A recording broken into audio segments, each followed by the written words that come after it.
Good morning to all of you.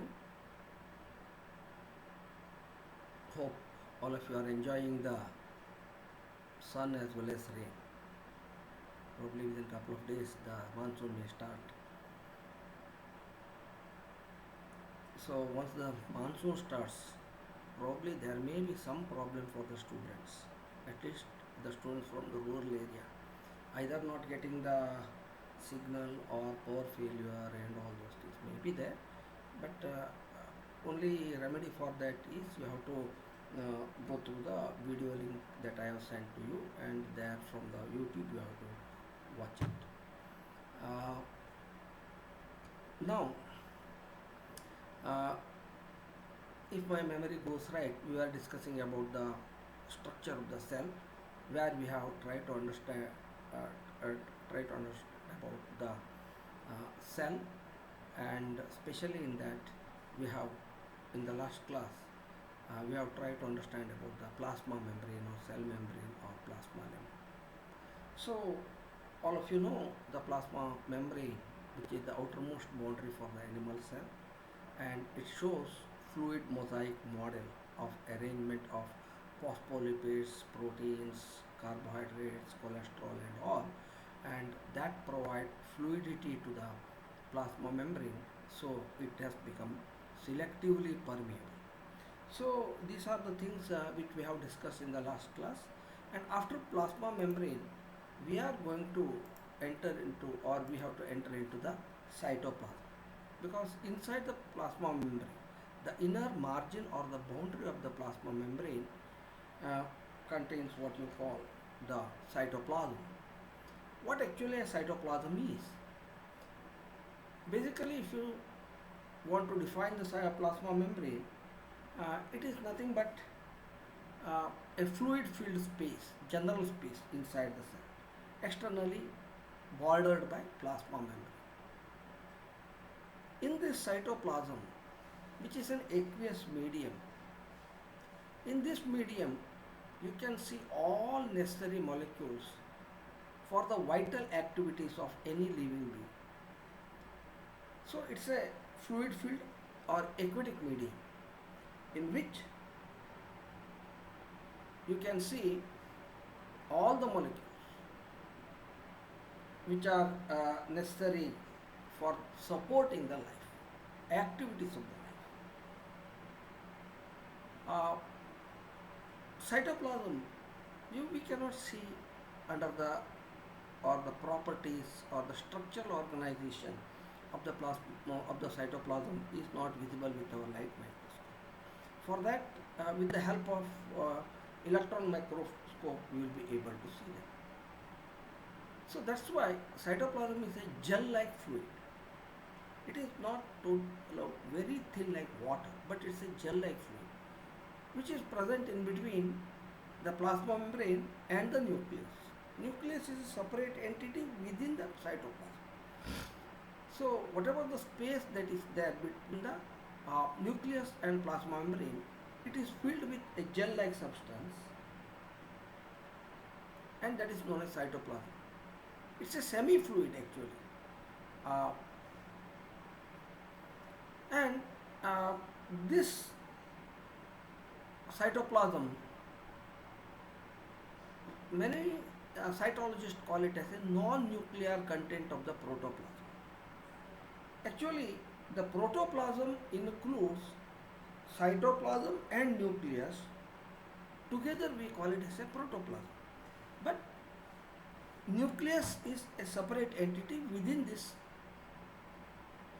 So it is sometimes described as a non-nuclear content. If you take out the nucleus, because nuclear contents are within the nucleus. So if you take out the nuclear content, what remains is the cytoplasm, that is the non-nuclear content of the protoplasm. So this cytoplasm is everything other than this nucleus. Here in the center you can see the nucleus.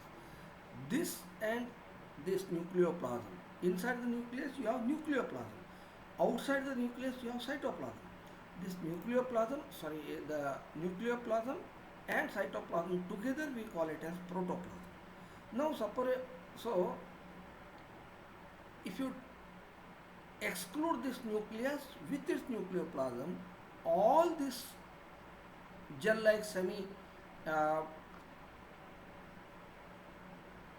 fluid-like thing is known as the cytoplasm, and it is the cytoplasm is made out of three important elements.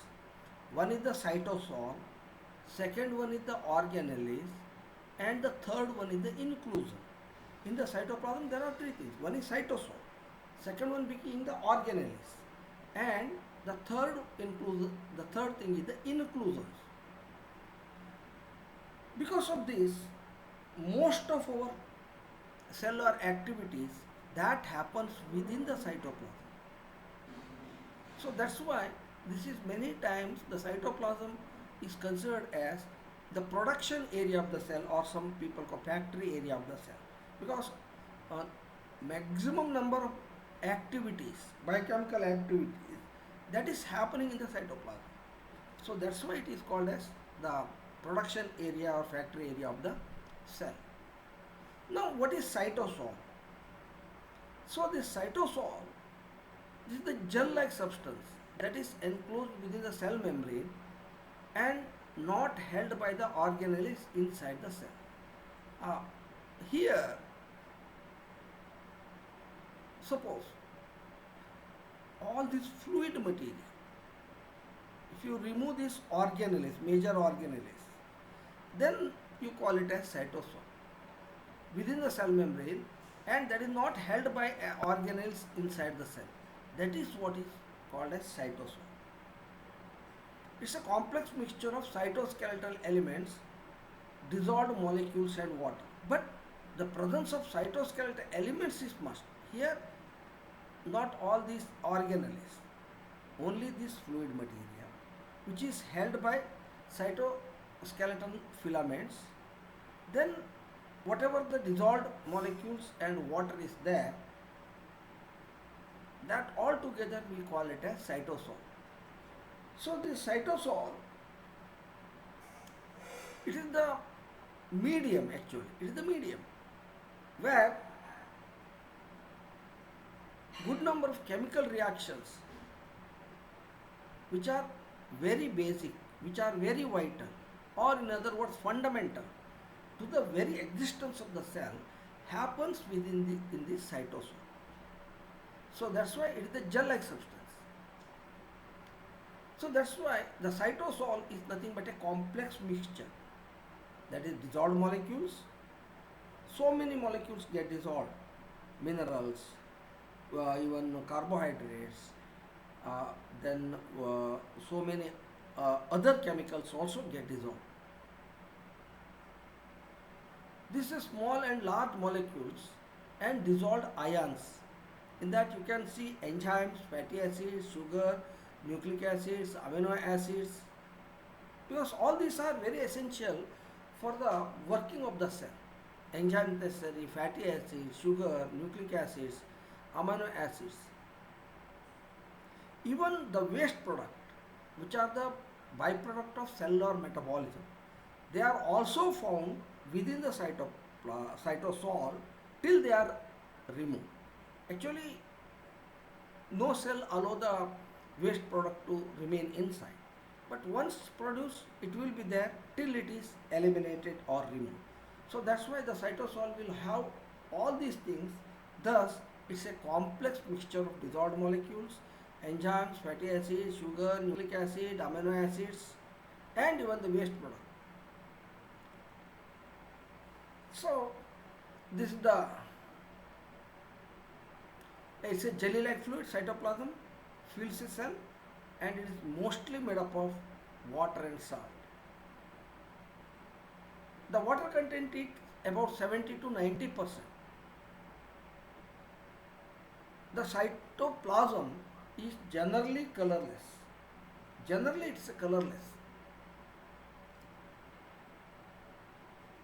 Now the question is, what are the functions that are assigned to the cytoplasm? Suppose if cytoplasm is not there, what would have happened? The cytoplasm generally prevents grouping of organelles. So all our cell organelles can come to one place if there is no jelly-like cytoplasm. It prevents the grouping of organelles in places due to gravity that would prevent their function. Because of the gravitational force, or the all cell organelles may clump together, and once they get clumped together, that prevents their function.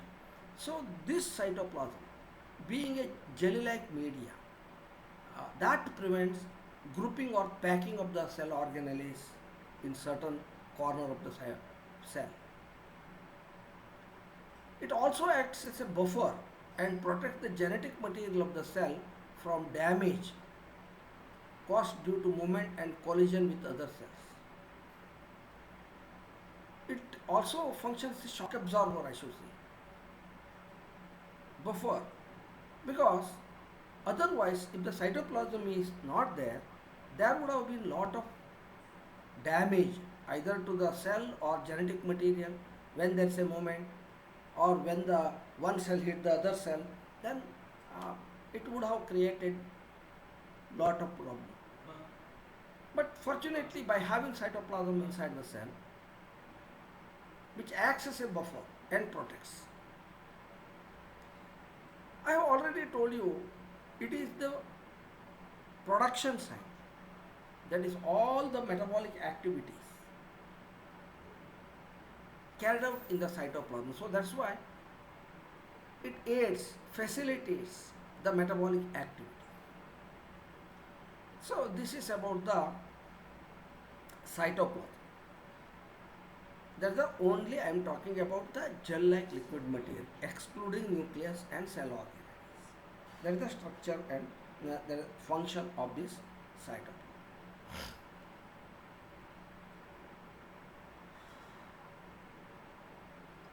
But all of us know the cell organelles are found in the cytoplasm. In other words, the cell contains, or the cytoplasm contains, cell organelles. There are different types of cell organelles, and each organelle has a different structure and function. Cell organelles can be mitochondria, endoplasmic reticulum, ribosomes, Golgi bodies, lysosomes, so on and so forth. There are many cell organelles are there.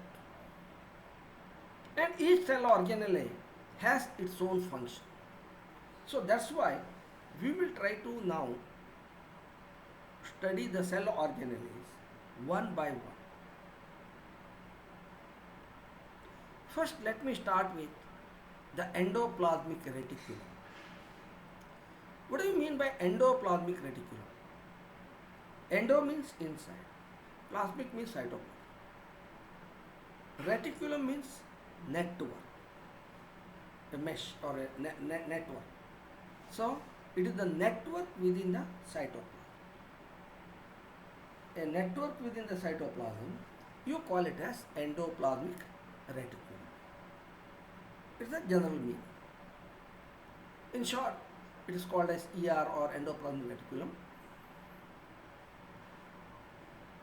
One thing in the very beginning of the study of cell organelle, I would like to make it clear that all the cell organelles are also membrane-bound structures in a eukaryotic cell. All the cell organelles, they are membrane-bound structure. That is, they are bounded by a membrane, like the which is very similar to that of plasma membrane, though the composition may vary little.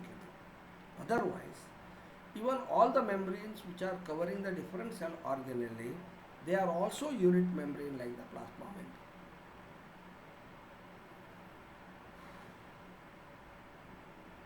So, even endoplasmic reticulum, which is the network, it's also membrane enclosed, and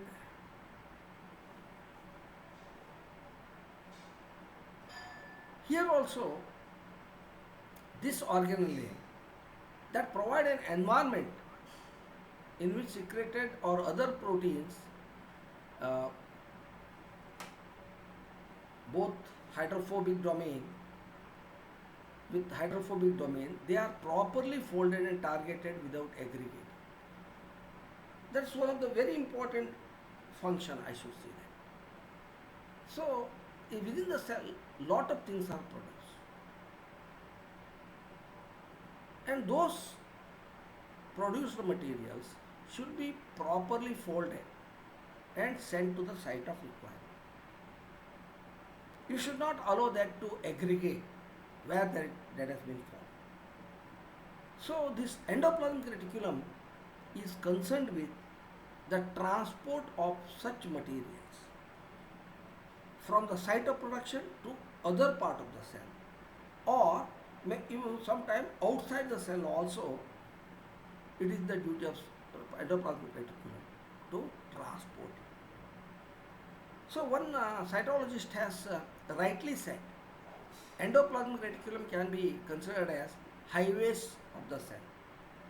All of you know highways are concerned with our transport, traffic.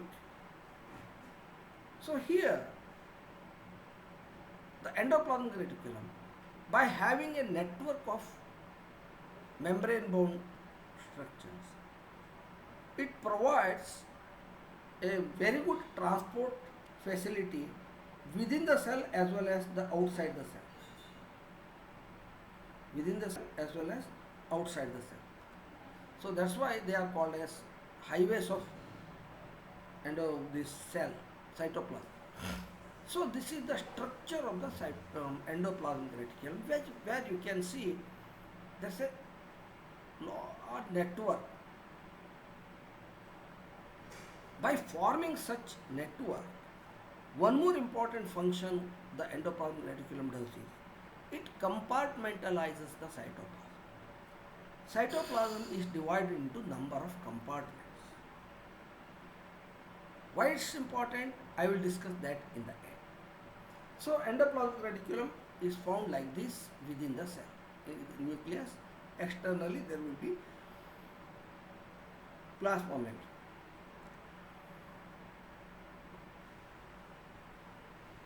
So as you have seen in the photograph, this endoplasmic reticulum forms an elaborate system of repeatedly folded membranes. The membranes are repeatedly folded. Here you can see. Here or here also. The membranes are repeatedly folded. So that's why it forms a repeatedly folded membrane system within the cytoplasm. And it ramifies or reaches most system of the cytoplasm. In almost every part of the cytoplasm, you can see this endoplasmic reticulum. And this endoplasmic membranes, they also occurs in pair. They also occurs in pairs, which you have seen in the previous photograph. See, they are always occurs in pairs. There are one outer membrane, inner membrane, and in many places, these endoplasmic membranes, they may join with the nuclear envelope inside, because inside the cytoplasm, you know, there is a nucleus, and nucleus is externally covered by nuclear envelope. So the many times the inner end of the plasma membrane, endoplasmic reticular membrane may join, fuse, or show continuity with the nuclear envelope. So this occurs in pairs, endoplasmic membrane, and on outer side it may be continuous with the plasma membrane also. Inside it may fuse with the nuclear envelope, outside it may fuse, join, or continuous with the plasma membrane. Like all other cellular organelle, even the endoplasmic reticular membranes are also unit membranes, almost similar to that of the plasma membrane. However, there may be some difference in their composition.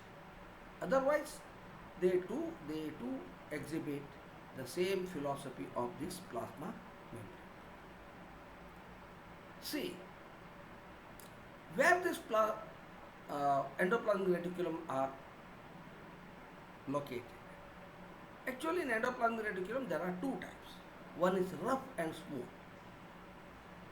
I will come to that later. So, out of these two types of endoplasmic reticulum, rough endoplasmic reticulum is located around the nucleus in both plants and animal cells and helps in the transport of proteins, lipids.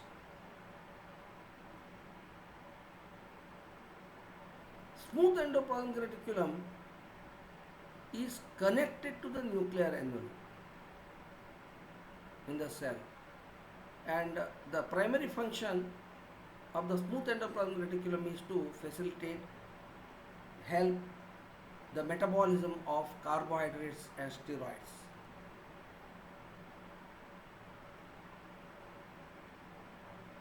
See, this is still connected to the nuclear envelope. This is the nuclear envelope which is seen in the more blue color. See, this is the endoplasmic reticulum, it is continuous. See here, where the cursor is moving, if you can see, there they are continuous, connected to the nuclear envelope. And this is the nuclear envelope. See, this color difference you can, I hope you can see. And this is the endoplasmic reticulum, this is the nuclear envelope. The endoplasmic reticulum is continuous with the nuclear envelope. So there is a straight connection between the nucleus of the cell as well as the endoplasmic reticulum. In the year 1945, a lace-like membrane of endoplasmic reticulum were first observed in the cytoplasm of chick embryo. When the scientists were studying the chick embryo cells, they observed some lace-like membrane in the cytoplasm. These were the membrane-bound channels and appeared in the form of network of delicate strand and vesicle in the cytoplasm.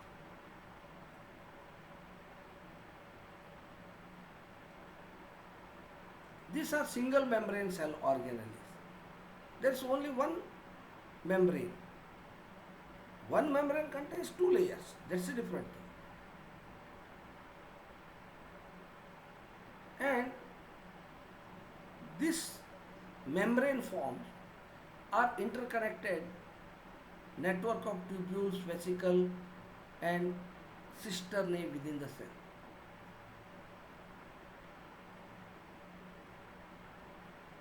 So these were first observed by Porter, Claude and Full in 1945 as a network. Actually, the term endoplasmic reticulum was coined in 1952 by another scientist, Porter and Fullman. They call it endoplasmic reticulum. This is found in almost all eukaryotic cells, you can see them.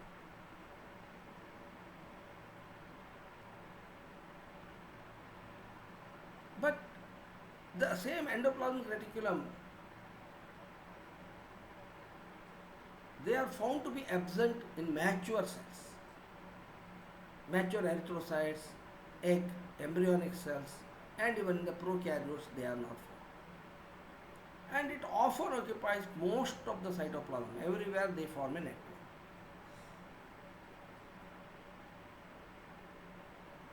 What is the amount of endoplasmic reticulum? You cannot give you one answer because it varies in amount from cell to cell. For example, if you take in spermatocytes, only few vacuoles are seen. In the cells of adipose tissue, it is quite simple and having the form of few tubules. But whereas the cells which are involved in active synthesis, especially the active synthesis of protein, such as liver and pancreatic cells, and even the fibroblast cells, there is an abundant endoplasmic reticulum.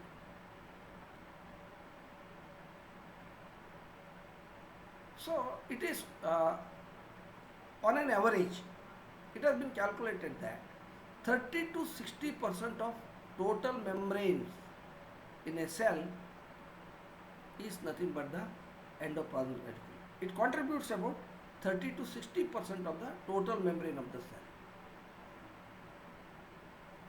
If you look into the physical structure, it's a three-dimensional network, and the endoplasmic reticulum is formed of three types of elements. One is cisternae, second one is tubules, and the third one is vesicle. These three things together form the endoplasmic reticulum. Now let's try to understand about the three types of the element which are responsible for the endoplasmic reticulum. One is the cisternae.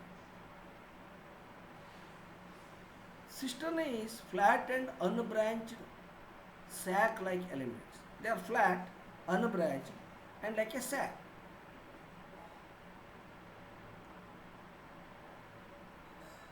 They lie in stacks parallel to one another. If these sacs are put one above the other, parallel to one another, usually they bear ribosomes on the surface. So that's why they may appear rough cisternae. The cisternae contain glycoproteins, that is the ribofourin 1 and ribofourin 2. This glycoprotein, that is the ribofourin 1 and ribofourin 2, that binds the ribosome on their surface. That is cisternae. Next one is tubules. Tubules are irregular branchings which form a network along with the other elements. They form a network. Most of the time the tubules are free from ribosomes.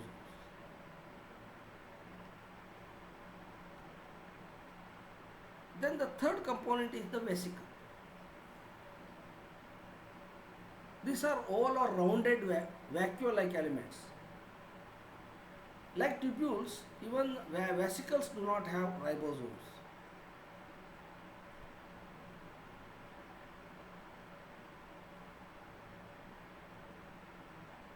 All the three elements, that is cisternae, tubules and vesicles, they freely communicate with one another, and all of them contain a fluid called endoplasmic matrix. The fluid part of the endoplasmic reticulum, that is known as endoplasmic matrix, which is found in the lumen of the endoplasmic reticulum.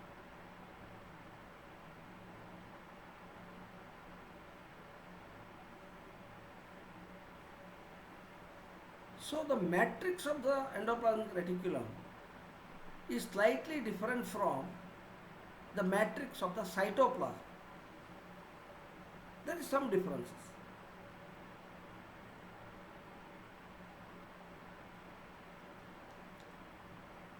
Even the endoplasmic reticulum may pass from one cell to another through what we call plasmodesmata and in the form of desmotubules. See here. This is the endoplasmic reticulum, this is the cistern. On the surface you can see the attachment of the ribosomes using two types of proteins. And this is the cisternae space. And each is having two layers, two membranes. This is the outer membrane and this yellow coated one is the inner membrane.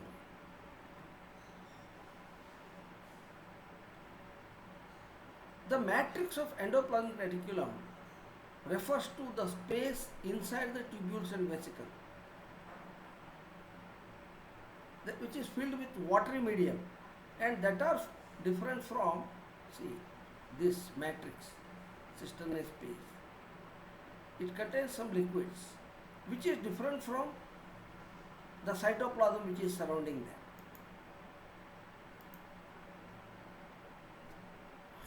Their walls are constructed of lipid bilayers like the plasma membrane and that contain large amount of proteins, and those proteins are also almost similar to that of the cell membrane. See, highway of the cell, and there are two types of ribosomes. Two types of endoplasmic reticulum. One is the rough endoplasmic reticulum and another one is the smooth.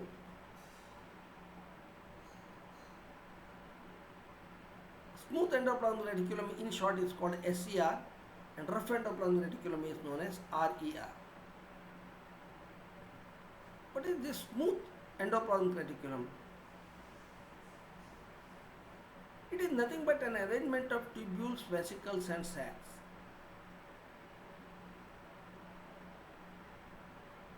And the size and structure of this smooth endoplasmic reticulum varies between the cells.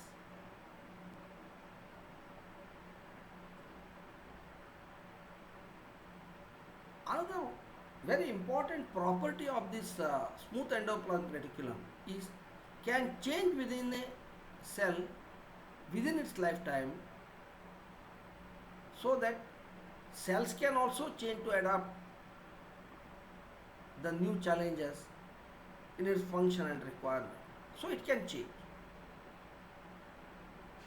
Here, if there are no ribosomes studded on the wall of the endoplasmic reticulum, no ribosomes, then it is called as smooth endoplasmic reticulum. The smooth endoplasmic reticulum is most of the time is connected to the nuclear envelope.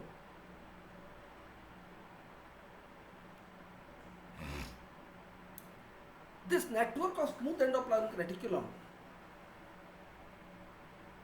provides enough surface area for the storage and for all biochemical actions.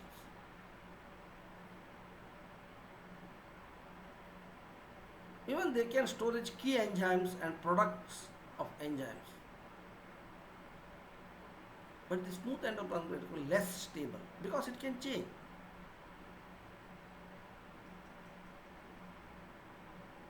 And here non-protein synthesis of non-protein substances takes place in the smooth endoplasmic reticulum.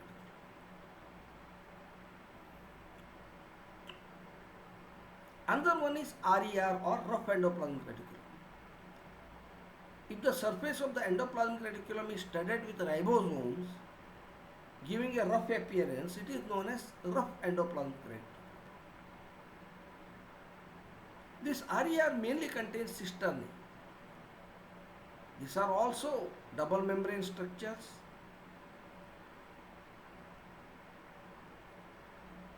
Even they can form bridges with the outer layer of nuclear envelope, thus can communicate with the nuclear envelope.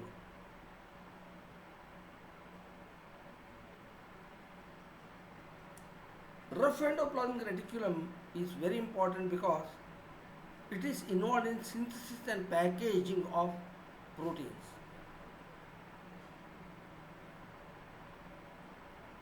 Some of the very important things are Russell's bodies of plasma and Nissel's granule of nerve cells are produced by this rough endoplasmic reticulum.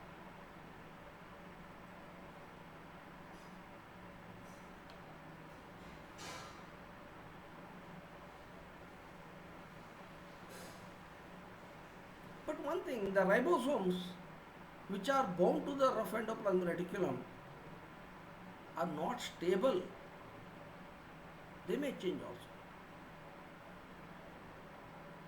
Because these ribosomes constantly being bound and released from the membranes.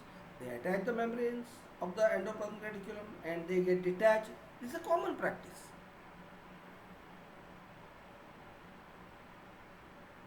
But ribosomes only bind to this rough endoplasmic reticulum at a specific place. Protein nucleic acid complex it forms. And this special complex forms when a free ribosome begins translating messenger RNA of protein during the protein synthesis. When decoding the messenger RNA starts, then this free ribosomes gets attached.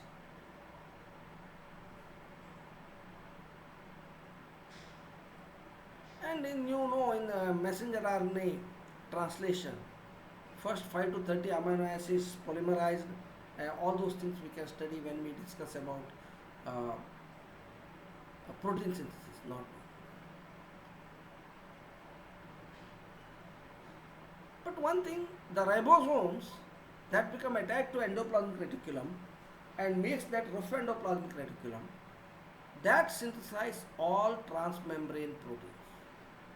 Because in the membrane, in the cell membrane, there are proteins. And those proteins are synthesized by the rough endoplasmic reticulum because actually the ribosomes are responsible for that, but the ribosomes are found on the surface of endoplasmic reticulum. And once these proteins are secreted, they are stored in Golgi apparatus, lysosomes and endosome.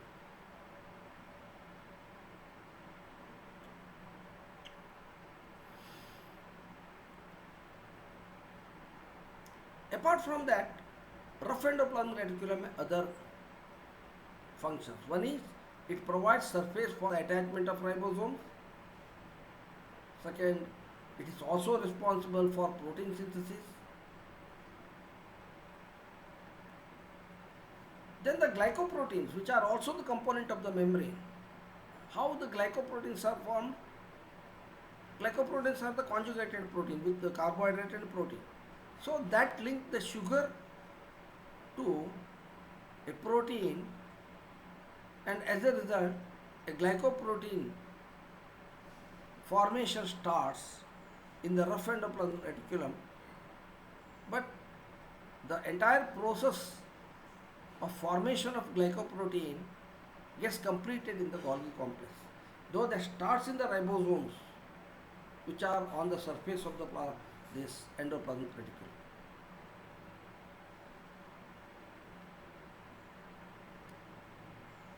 Even this rough endoplasmic reticulum synthesizes enzyme precursors of the enzyme. They are the inactive forms of the enzyme. Later they get activated for the formation of lysosomes in the Golgi complex. It produces the enzyme precursors. Then rough endoplasmic reticulum give rise to smooth endoplasmic reticulum. When the rough endoplasmic reticulum shed all the ribosomes on its surface, it becomes smooth endoplasmic reticulum.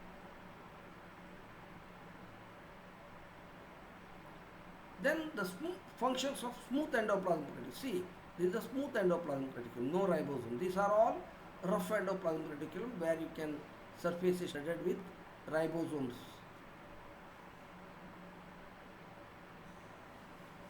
The smooth endoplasmic reticulum main function is lipid metabolism, carbohydrate metabolism and detoxification.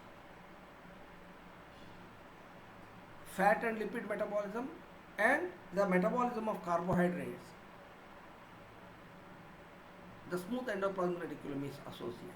Even the detoxification, that is to neutralize the toxicants or detoxification process. Actually this detoxification process helps in the liver, but I have already told you the liver and pancreas, both the organs have abundant of this smooth endoplasmic reticulum, which are very necessary for detoxification process. The smooth endoplasmic reticulum also synthesizes phospholipids,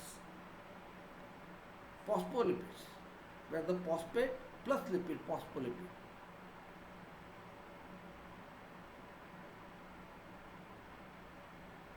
And the phospholipids are mainly secreted by some of the organs like testes, ovary, and skin oil gland.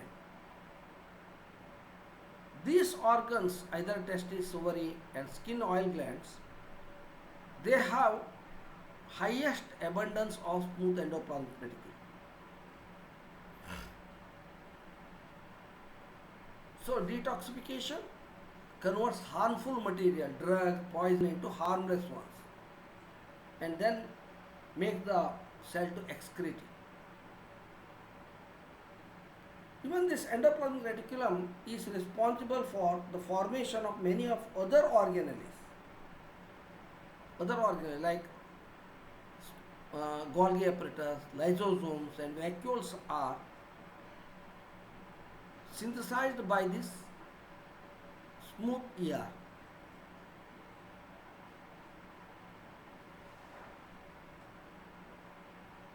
It can also carry out the attachment of receptors on the cell membrane proteins, so that the cell membrane protein, if they can be studied with receptors, the cell signaling and cell recognition will be very easy. Even it helps in steroid metabolism.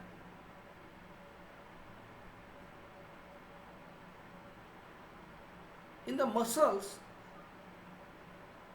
the endoplasmic reticulum in the muscle cell is known as actually sarcoplasmic reticulum. They are nothing but endoplasmic reticulum of the muscle cell is known as sarcoplasmic reticulum. And in muscle cells, this endoplasmic reticulum is responsible for the regulation of calcium ion concentration.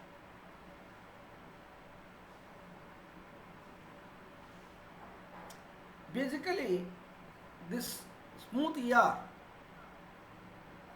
contains enzyme like glucose 6 phosphatase. This enzyme glucose 6 phosphatase is required for converting glucose 6 phosphate into glucose. This enzyme glucose 6 phosphatase secreted by the smooth endoplasmic reticulum has the function of converting the glucose 6 phosphate into glucose, that is in gluconeogenesis.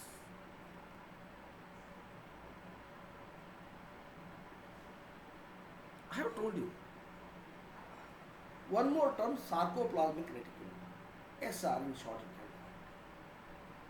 This sarcoplasmic reticulum, it is nothing but the endoplasmic reticulum of the muscle cells and striated, both smooth and striated muscles.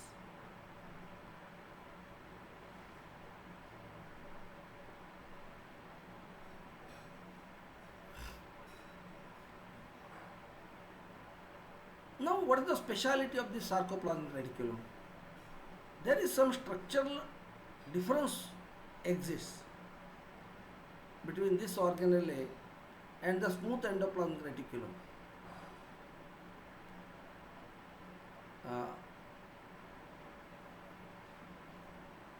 Especially the smooth endoplasmic reticulum is the medley of proteins they have, and they get bounded to their membranes. Once they get bounded to their membranes, they start drifting within, and they are confined to only to the lumen.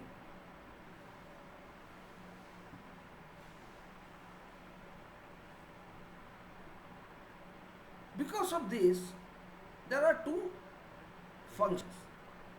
Generally, the endoplasmic reticulum synthesizes molecules, whereas The sarcoplasmic reticulum stores and pumps the calcium ions in a muscle contraction and muscle conduction, we can call it. So as a result, the sarcoplasmic reticulum has a large store of calcium, and this calcium is released when the muscle cell is stimulated for contraction.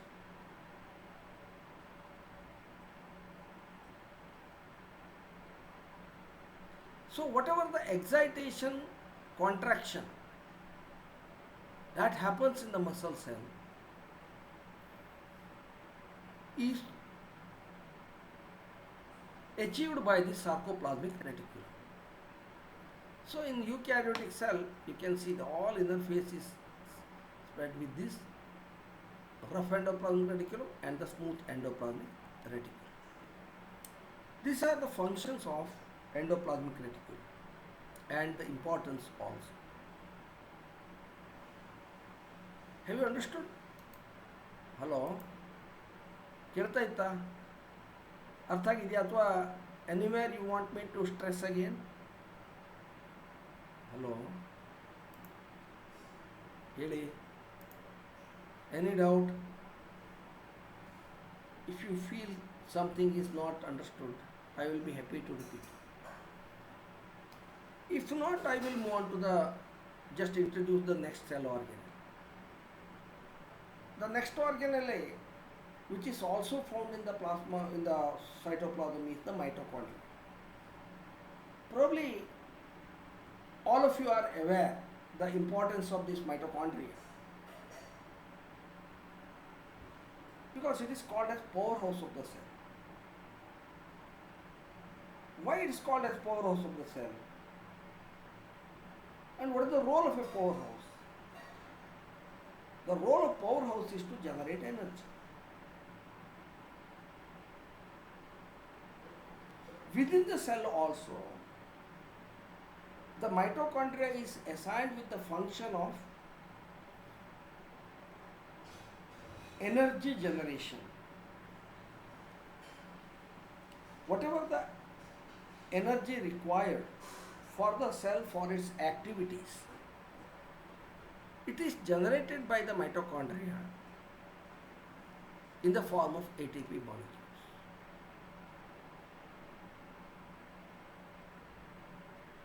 This mitochondria is also the center of aerobic respiration. What is aerobic respiration? Respiration using oxygen. So what happens? Whatever the oxygen that we have involved, actually respiration happens at two stages. One is at the lung region. Then when it travels to the blood, reaches the cell, within the cell also the respiration takes place. That is what you call cellular respiration. So this mitochondria in the cell is the organelle or center of this aerobic respiration.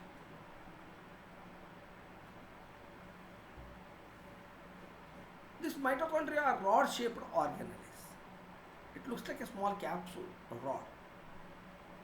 Length is 3 millimicrons to 5 millimicrons in length, and diameter is 1.5 to 2 millimicrons. So it looks like a capsule actually. 3 millimicrons to 5 millimicrons length and 1.5 microns to 2 millimicrons in diameter.